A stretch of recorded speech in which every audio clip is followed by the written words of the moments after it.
Grabe, ang lamig naman, grabe. Pero kanina umaga, sobrang ulan.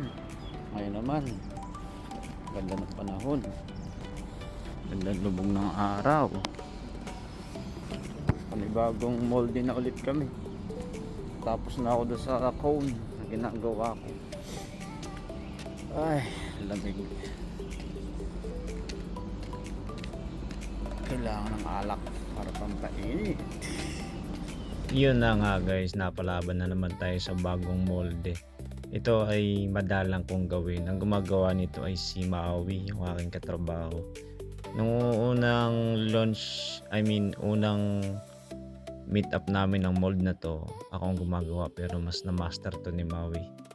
So, ang ayaw ko lang dito, dati sabi ni Boss Gary dalawa kami. May spark to, nakaka-kuryente minsan.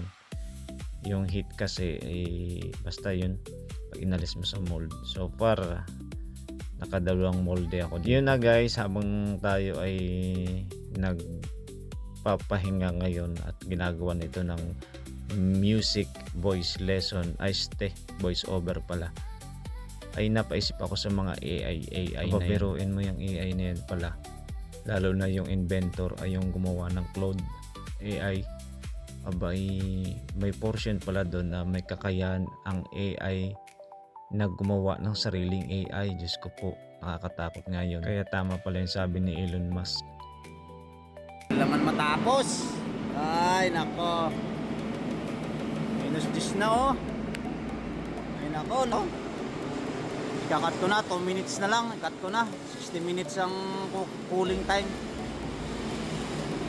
Kaya ko kaya? Mag-out na ng alas 8. Oh my God. Pogi na bahala magsalak.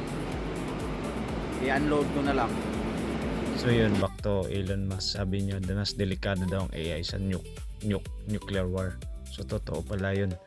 Guys, alam nyo, na-imagine ko yung Terminator na palabas.